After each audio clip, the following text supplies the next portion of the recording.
Good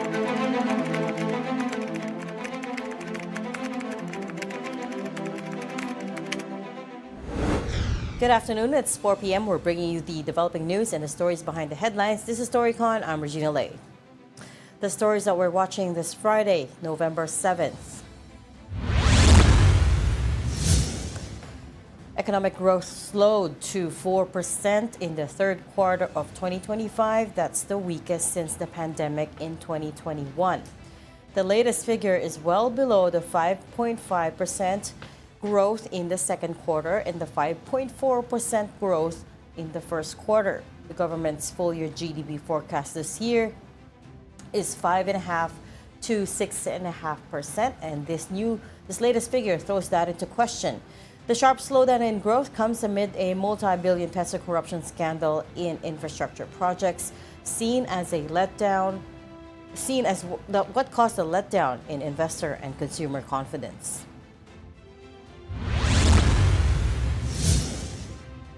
Severe tropical storm Fung-Wong further intensified outside the Philippine area of responsibility.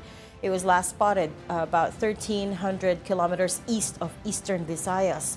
Fung-Wong is forecast to enter PAR this late evening or Saturday early morning and will be given the name Uwan. It may also reach super typhoon category tomorrow or Sunday morning before making landfall. The highest possible wind signal for the current forecast scenario is signal number 5.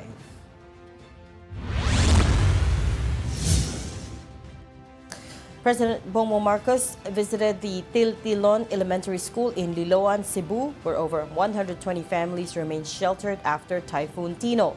He was joined by DPWH Secretary Vince Dizon and DSWD Secretary Rex Gatchalian. The president is expected to visit more typhoon-hit areas in the province today. The death toll from Typhoon Tino is now at 188, with 139 of those fatalities coming from Cebu. 135 people remain missing.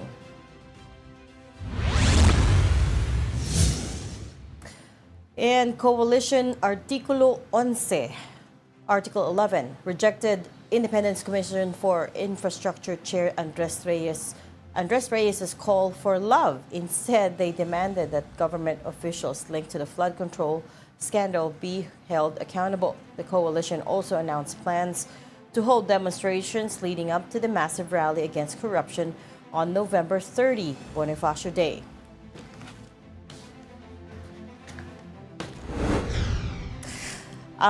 Joining us today, we don't have Ed Lingao today. We're also not sure if our political pundit Ronald Llamas will be able to join, but we do have from the Philippine Star, as always, Editor-in-Chief Ami Pamintuan. Hi, Ami. Hi, Reg. Hi, everybody. It's gonna be a rainy weekend. It's gonna be a rainy weekend. Happy weekend. Tayo lang today, Ami. The boys have gone missing. Oo nga, the plot thickens, si Ronald. You're talking about the Truth Commission. So, Hindi ako makapag-happy weekend malakas daw ang ulan bukas. Kaya nga. May new categorization ng pag-asa ng rainfall. Rainfall warning. Torrential, yung pinakamalakas, and then intense, and then heavy. Tayo daw, Metro Manila, likely will be intense ang rainfall. Yes, so intense by Saturday evening or Sunday morning. Intense rainfall would be about more than 200 millimeters 100. of rain, sabi nila. Yun yung 200 plus, yung torrential. Correct. Intense rain torrential. daw. I'm seeing intense here 100 plus to I'm seeing here intense rain is more than 200 millimeters of rain. Tapos the rest will have heavy to intense rain, then moderate to heavy. Basically, what we're expecting is widespread rainfall and potential flooding. Most likely flooding, I should say, and potential landslides. Just now, yung U.S. Embassy in the Philippines issued an alert to its citizens here, calling for preparations for Typhoon Uwan. because Yeah. Pag-asa is predicting that Uwan nga will make landfall as a level 5 typhoon category with winds exceeding 115 miles per hour. So malakas. At saka all the way to north, north ang tama niya, pero tatamaan din yung mga, the area still reeling from Tino. Kaya nga Tatama sa Catanduanes, yung laging tinatamaan, but also Visayas, the Visayas area na pinuntahan nga ni Tino. I don't know if this graphic that we're showing is not the most accurate picture, pero on Facebook there are some photos of that characterize itong Typhoon Fung-Wong, and you can see it's almost the size of the Philippines. Halos Yeah. kasi yung laki na ng Philippines, Huge. yung swath niya, right? Yung lawak.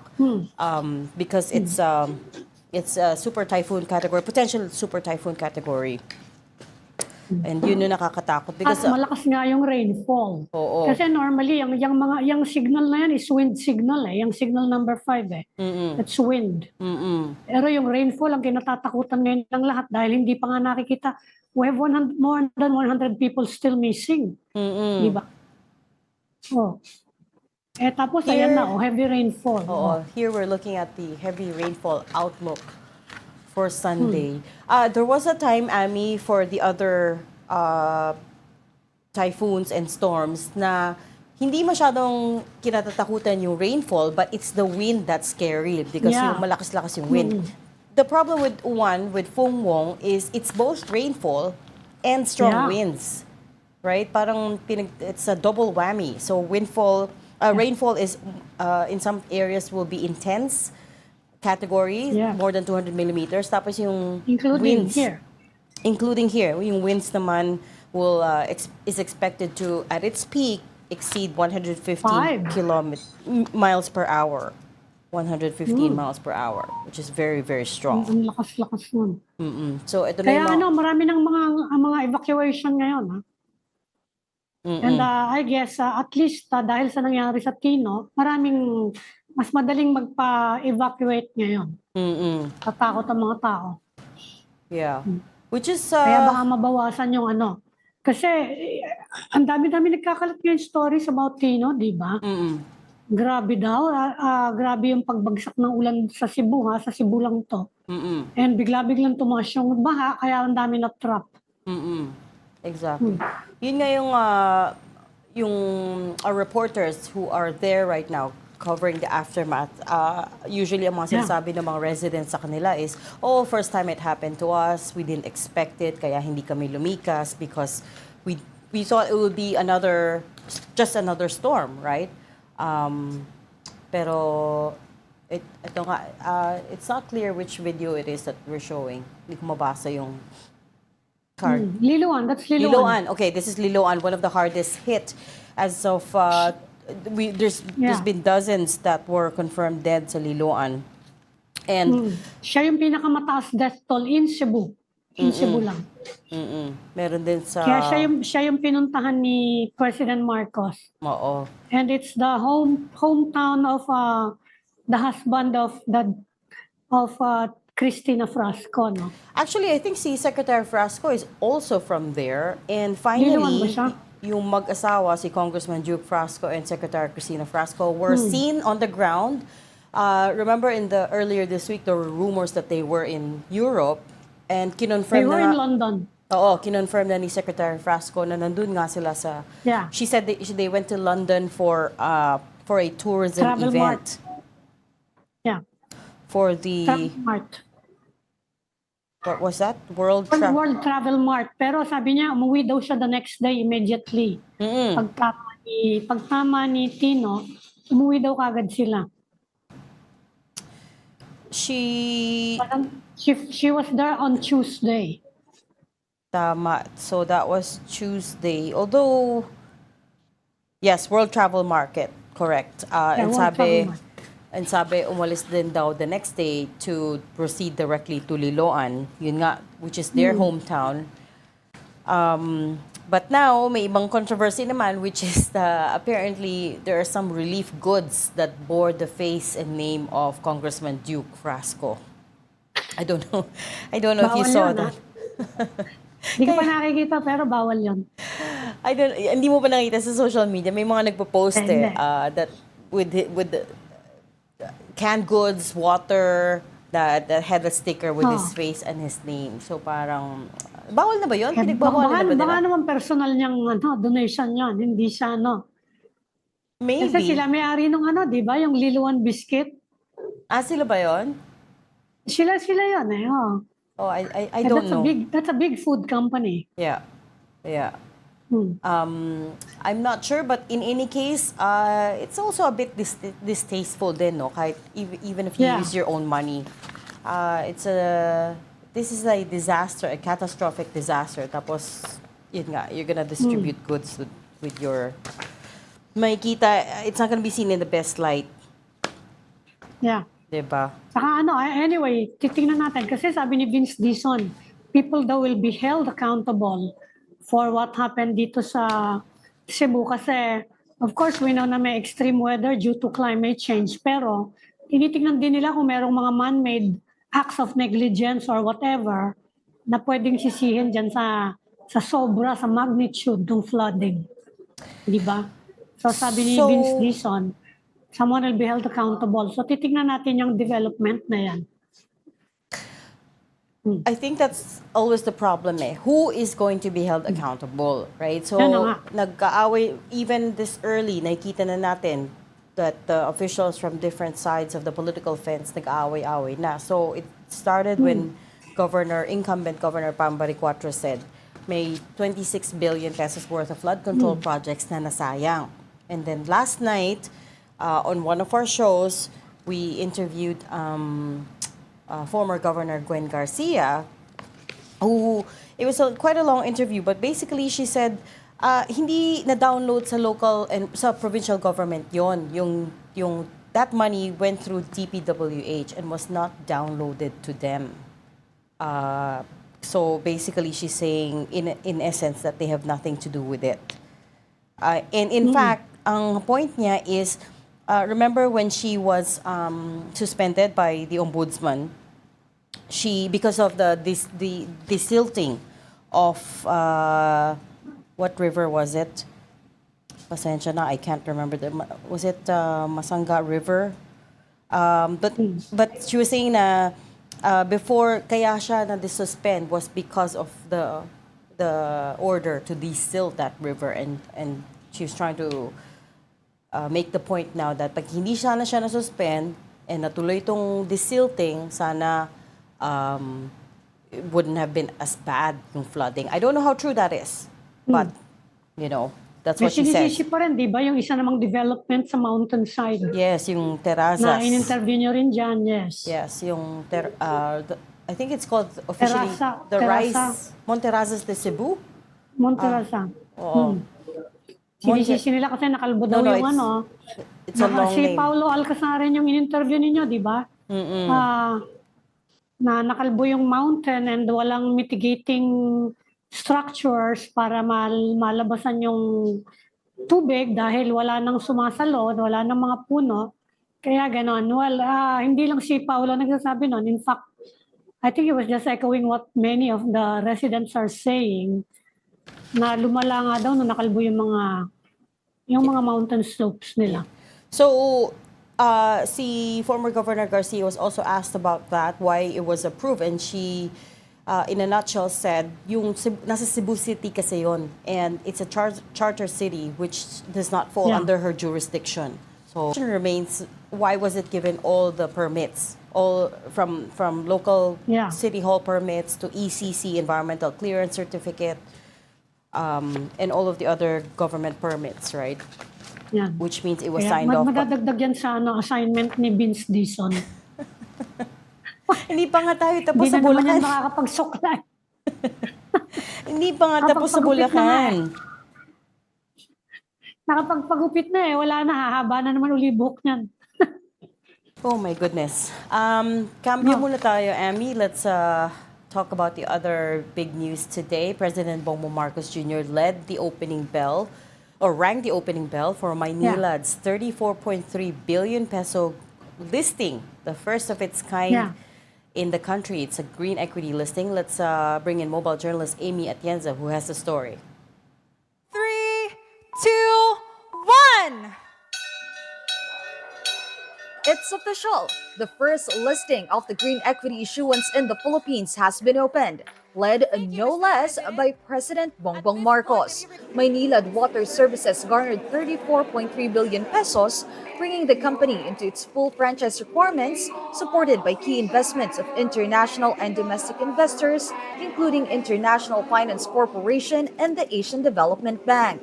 Maynilad opened itself to the public with a 15 pesos per share price, similar to its initial public offering. This means they are open to selling shares of the company, and securities are also made available for sale to the public. The price is 5 pesos lower than the initial 20 pesos per share price.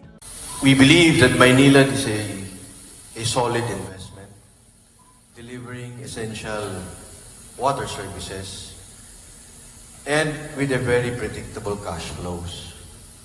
And this, we got very positive feedback from both domestic and foreign investors,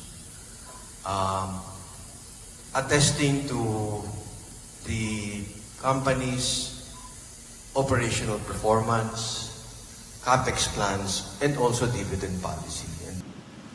Maynilad is known to provide water and wastewater services to 95% of the West Zone, including the National Capital Region and Cavite. Hence, they look into improving its programs and development infrastructures. I just want to make clear that our priority continues to be improving the services to our customers inside the concession. That's first. The low-hanging fruit for us is to offer wastewater and sanitation services to our existing commercial and industrial customers. But this list is not just about franchise compliance, nor is it simply about capital raising. It is above all a commitment to continue delivering an essential service to our people with excellence and integrity. Maynilad also clarified that they are not in discussions with Prime Water, but this is not yet off the table as it is value-adding to the company's goals and vision. Kapatid Amy Atienza, we are One News. Well, at around the same time that they had the bell ringing for Maynilad, the Maynilad IPO, which is not only the largest this year, but the largest in many years, we also had the Q3 GDP results announcement. As I read earlier, Q3 GDP came in only at 4%, far missing economists' estimates. To talk more about that, let's bring in former NEDA chief, Solita Winnie Monsod. Welcome to Storycon again, Professor. Hi, Professor. Hi, Professor. Professor, nakamute po kayo. Ayan na, okay na. Hi, Professor. Can you hear me okay? I don't know how to make it. Ayan na. Is it okay? Mahina po. Hindi ko alam kung paano. Ayun na. Yes. Maybe I should go closer to the... Ayan, yan. Perfect. Ayan, okay. Professor. Okay. Pero you can hear us naman, Professor Monsod. Hello, Ami. Hi. Mahina po yung dating nyo. Ay, nako. Sorry, anong hindi ko alam kung ano. Ayan na, okay na, okay na. Oo. Okay. Professor. Okay na. Okay, is it okay now? Yes, better. Thank you. Yes. Thank you, Professor. Yes. Okay. Let's go right into it. So, 4% Q3 GDP, malaking it's a shock to most everyone. On a scale of 1 to 10 po, how angry are you about this number? Not angry. I mean, that was expected. I mean, considering what has all been going on with our government, how can you expect anything to happen, to be anything but what it is? Our government infrastructure expenditures went down by 26.8%. That's a hell of a big decline over last year. And ang maganda rito, ay hindi naman maganda, but what is noteworthy is that that decline was close to what happened in 14 years ago. In 2011, during Noynoy Aquino's during Noynoy Aquino's term as president, beginning years, because they were trying to fix the public works. In other words, what is notable is after after that government fixed its public works problem with Babe Singson at the helm, the Aquino government went on to grow at a pace which has not been matched so far. So it was out of this corruption scandal, if it really takes root, yung anti-corruption measures, we can expect the Philippines to rise above this tremendously. Okay? In other words, it's not all bad news. It will be bad news is after all these scandals, wala rin nangyari. Ayan ang talagang bad news. But itong corruption scandal na ito, good news because at last we have found out, at least the Filipino people have found out who are to blame. Now, whether that gets translated into justice for the Filipino people, I don't know. If it does, we can expect very good things to happen to the Philippine economy. If it does not, we are doomed to failure, to continuous failure. Professor, so sa sinabi niyo naka-recover during Noynoy's time, no? But how long yung reasonable period nun? Kasi pinag-uusapan ngayon ng mga tao, hindi lang flood control actually yung scandal ngayon sa corruption It's another infrastructure at meron daw ngayon in some agencies, meron silang disbursement aversion. Kaya medyo babagal pa rin yung spending, no? Sa tingin nyo, yung reasonable time period bago ma-reverse tong slowdown na to? Let me answer about Noynoy. In 2011, ayun nga ang problema, yung Yes. government spending. By 2015, 4 years later, was one of the top 10 investment destinations of international investors. Investors.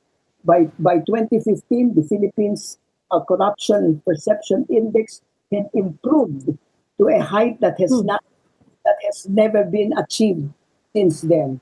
By 2015, rule of law index had improved to an extent that was not seen afterwards. In other words, when Duterte came and when Marcos came, bumaba lahat yan. All right? In other words, kung successful, that's my evidence to you that kung successful, but remember, and it was during Noynoy's time that yung hindi ba yung mga Walang kurap, walang mahirap. Napoles, yung mga maraming na jail, hindi ba? Maraming kinasuhan. So that improved the international investor confidence in the Philippines so much so. Can you imagine the Philippines was one of the top 10 investment destinations of investors all over the world. So what do you make of that? I'm saying, this is all by way of saying, and I repeat, that if we handle this corruption scandal properly and really get people to jail instead of mga, what do you call that, for cosmetic purposes, then we will do very well. Pero, but hindi na ito nangyari. In other words, it's up to us. It's up to us to make sure that what is happening now continues to a good end. Professor, break ko lang, no? It just came in. The Philippine peso closed at 59.04 to the dollar. Kaka-close lang ng markets right now. 59.04. I don't think we've seen those levels. I could be wrong, pero I don't think we've seen those levels since the pandemic. It's double-check ko later. But nevertheless, it's obviously a signal of lack of confidence in the markets in the Philippines. Pero tama po kayo. I think that is the million-dollar question. Are we moving in the right direction when it comes to the investigation? Ano pong, what's your sense when you watch the ICI carry out its job? I don't agree with you that 59 peso is a signal that we're going in the wrong direction. Who gets hurt by a 59 to 1 peso a foreign exchange rate? The government, because it has dollar-denominated debt. Is it not? Yes. Do the workers in the Philippines get hurt? No. Will the people, will Philippine goods be more attractive to foreigners? Yes. So what are you talking about now? Just because it goes down, masama? There are many people who want their currency to drop so that their countries will be more attractive. Well, about what is your about the current investigation ICI? I know what they're going to do, but up to now I still haven't seen any transparency in their hearings. Meron na bang transparency sa hearings nila? In other words, the people should be kept abreast of what is going on so that they know how to react to it and how to themselves act. Because the people now have to be proactive. Sila ang naman eh. Sila ang dapat, sila ang dapat may information as to what is going on so that they will know how to coordinate their actions about rallies, whatever it is that's going on. We have to keep the public pressure on the government as heavy as possible so that the government will do what they have to do. Kung wala mga taong nagko-complain, making noise, walang mangyayari sa Pilipinas. In other words, it is up to us, the people, to carry this forward and to make sure that the government that we are forcing the government to act the way we want them to act. Di ba? Kailangan ang participation ng ng sambayanan. Professor, by way of institutional reforms, kasi sabi ng mga tao, yung sistema nandiyan pa rin naman eh. And there's a lot of skepticism actually na may mapaparusahan ng mga big fish. What would you like by way of institutional reforms? Ano yung pwede yung mga doables na nakikita nyo na pwedeng gawin? Institutional reforms natin, Ami, I'll say it. Sino ang who is ultimately responsible for what is happening? Is it not Congress and the legislature? Yeah. Ang may problema dito. All right. We want institutional reforms in Congress. We already have our case before the Supreme Court, asking for the Supreme Court to do the political dynasty thing. In other words, to political dynasty law. All right? That's number one. Number two, sino nga nag-elect ng mga taong yun lang sa Kongreso ngayon? Hindi ba ang sambayanan? In other words, we bear a lot of the responsibility here. It's not just government. If we want good people in Congress, we have to elect them. Hindi ba? Sino nag-elect sa kanila? Hindi ba ang tao? So, we have to make sure that ang mga tao realize that the people they elected to Congress were really bad eggs. Hindi ba? And if they don't realize that, then we are doomed to having that kind of quality of Congress in the future. So a lot depends on the Filipino people. A lot depends. I don't want to put, it's not that they bear most of the responsibility. Yeah. The judiciary has to do its stuff. The executive has to do its stuff. But now, Congress is it's at the center of attention. And who Congress there? Who? They were appointed. Yeah. Professor, coming back to our discussion about the peso, my only point there being, it's been losing ground kasi the last several weeks because of weak investor confidence. And it's a trade-off, right? We also import a lot of things like oil, right? Fertilizer, raw materials. Anyways, I don't want to debate that point with you, but my question is, you're absolutely right. It's up to the people, but the election is still 3 years away. In the meantime, what can the people do? And also, do you think that the right people were put in place to clean up this mess? For example, yung sa ICI. Well, I don't want to get into personalities. Let's talk about what people can do. Are projects in the barangays, the municipalities where the people are? I think the people can by themselves organize and look at these projects. Why do they have to wait for Vince Dizon to go to their municipalities to say, this is a ghost project? Let the people. We did that kind of thing where people were monitoring what the government was doing happened right after EDSA 1. After the EDSA revolution, people were organizing themselves as Bantay Bayan to make sure that the government projects were being constructed properly. The people had the right to check, and up to now they have the right to check. So you want the people to channel their activities to more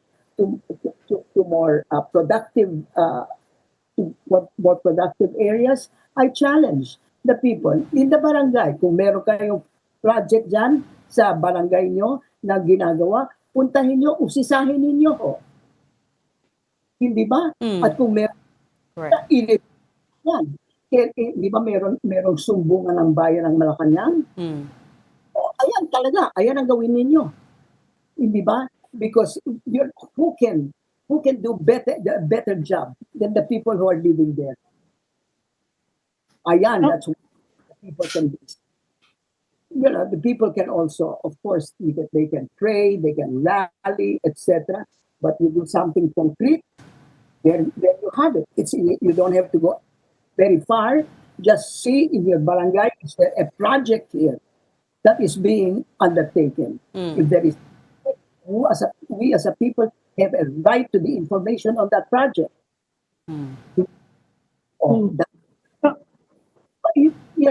True.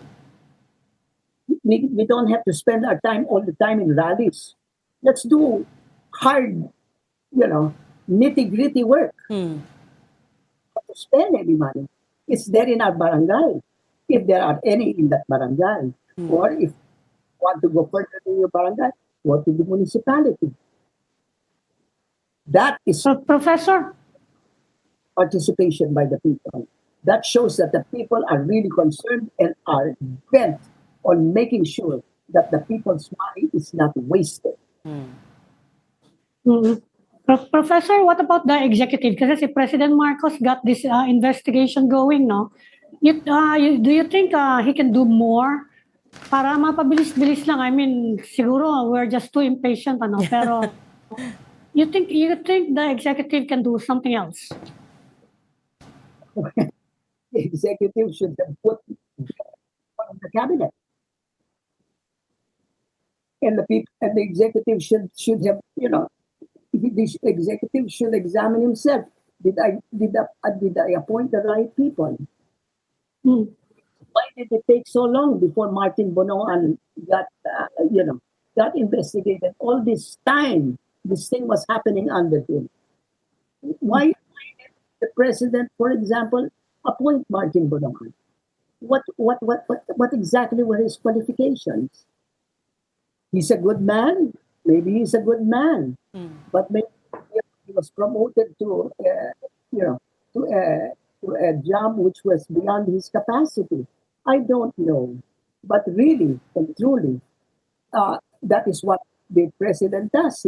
He appoints the officials who are doing who are executing the implementation of executing the plans or the projects being uh, approved by the Congress. The Congress has power of the purse, the executive implements. Yeah. Implementation is poor. So what does that mean? That the president has a responsibility also in this mess, and maybe he should consider being more selective or being more uh, well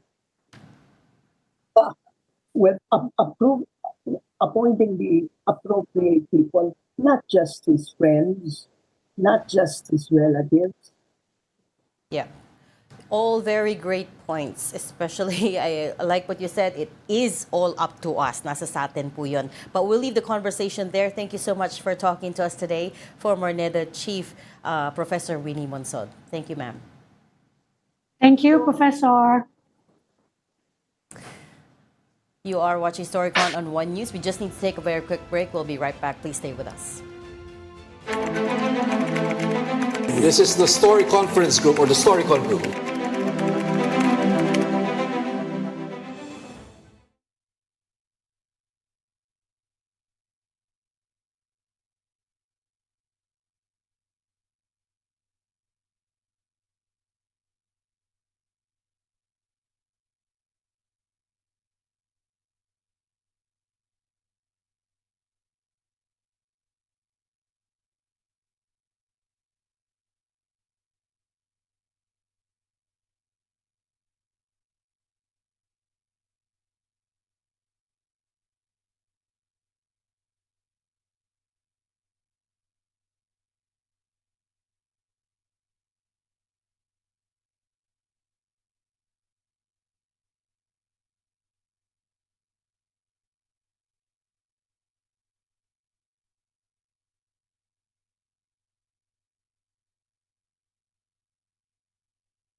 Welcome back. We've got the developing news and the stories behind the headlines. Welcome back to Storycon. I'm Regina Lay, and still with me, Ami Pamintuan of the Philippine Star.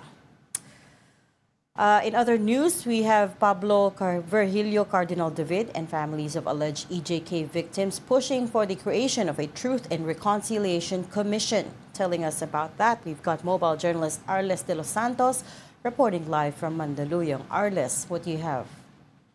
Regina at Ami, ngayong araw nga ay nagkaroon ng press conference itong si Cardinal Pablo Virgilio David sa Mandaluyong City, kung saan kasama niya ang ilang mga kaanak ng umano'y madugong laban kontra droga ng nakaraang administrasyon ni Pangulong Rodrigo Duterte. Kaya ang kanyang panawagan sa liham na ipinasa kay Pangulong Ferdinand Marcos Jr. ay ang pagbuo ng National Truth and Reconciliation Commission.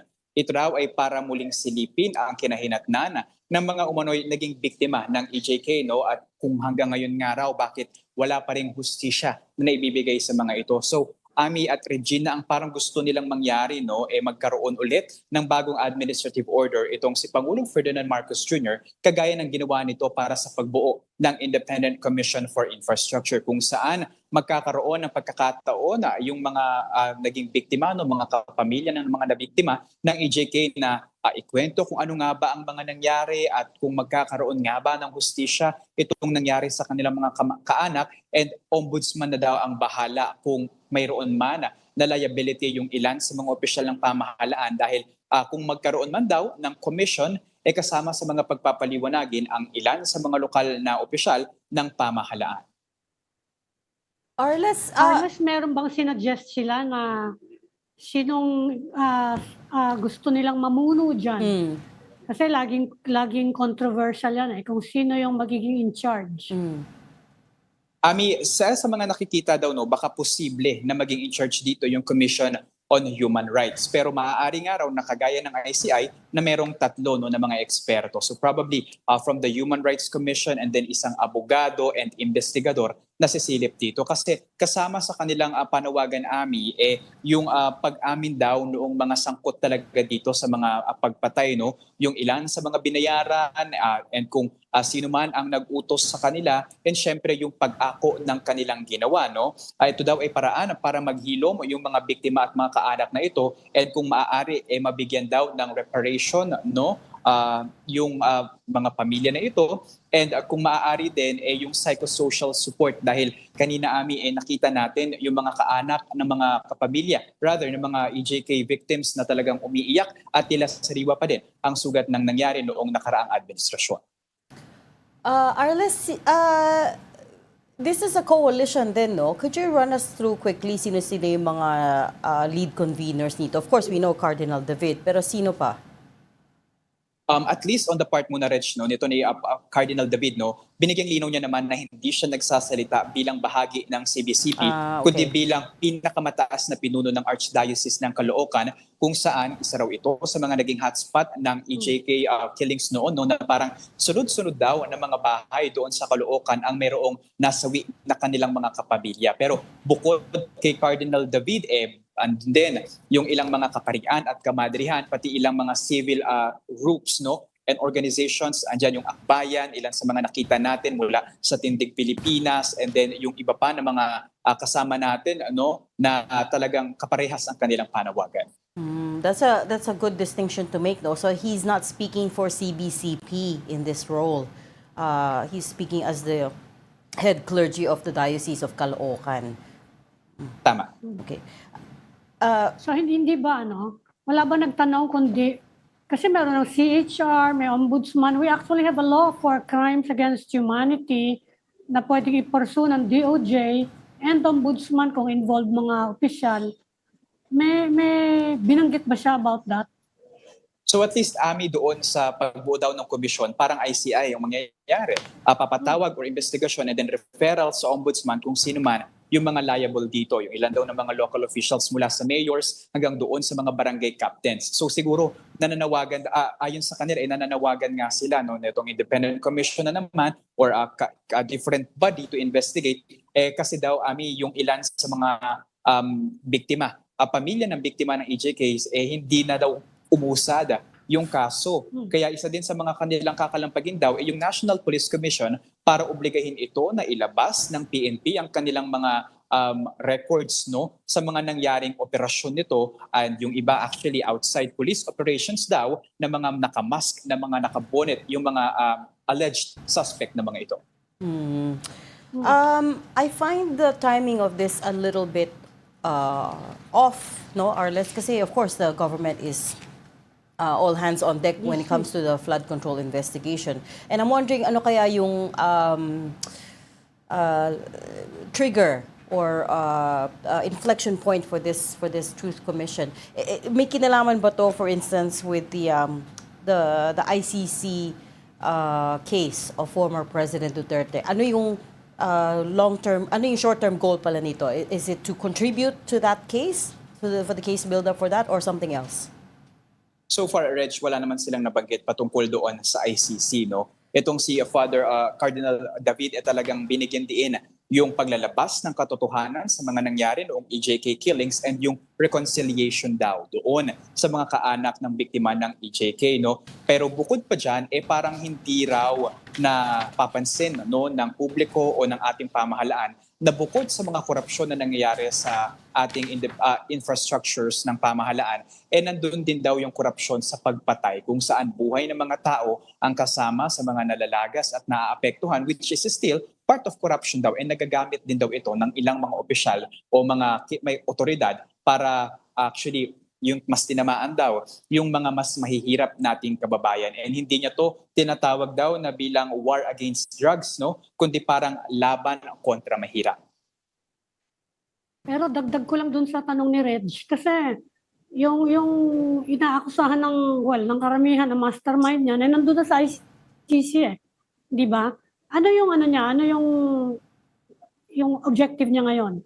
Saka nagkaroon na ng investigation ng House, ng Senate, di ba? Marami na tayong detalyado actually mga pati even the names of people involved na matataas, mababa, hindi ba? Ano pa yung gusto nilang madagdag diyan? Actually, Ami, kasama sa nabanggit ni Cardinal David, no, na nagkaroon man daw ng mga pagdinig ang Quad Committee ng Kamara, tila wala naman daw nangyari o naging resulta ito dahil ang lahat ng mga naging pagsisiwalat dito ay in aid of legislation lamang. Wala pa rin naparusahan o nasampahan daw ng mga kaso, and yung mga na-file naman ng mga kaso nitong mga individuals, no, ng mga kapamilya, wala rin naman daw nangyari sa ilan sa mga ito. May mga balita pa nga daw na nasulog yung isang opisina doon sa Caloocan ng mga pulis, no, na kung saan kasama doon sa mga nasunog, no, yung mga papeles daw na mga investigasyon dito sa war on drugs. So yung mga ganong anggulo, Ami, yung kanilang tinitignan.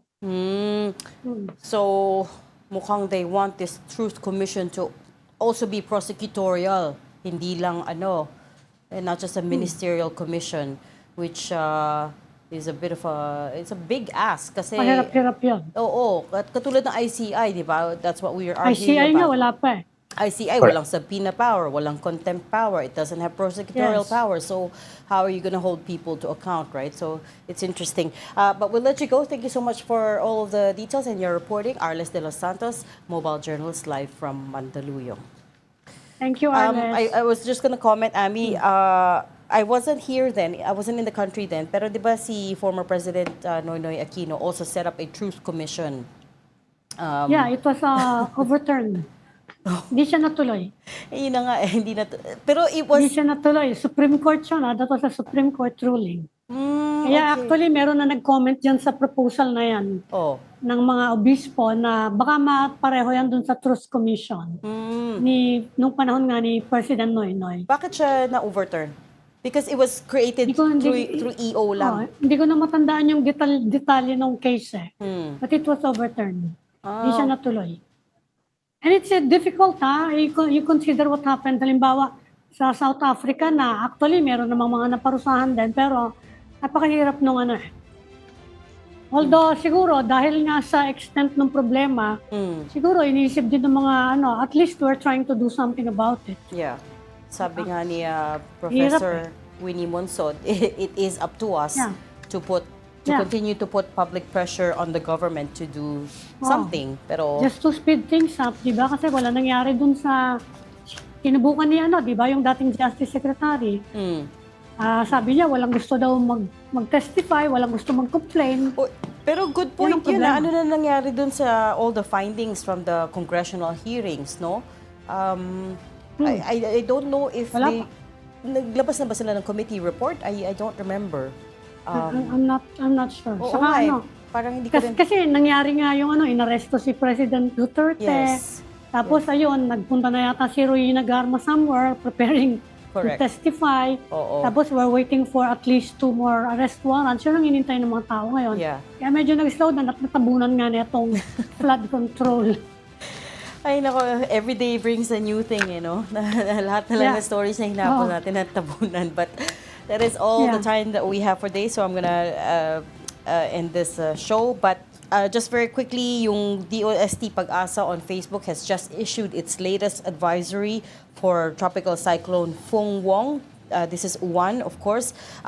Please do go and check their Facebook pages. Merong heavy rainfall outlook na for the specific provinces and regions. So tomorrow afternoon is yung expected start of the heavy rainfall.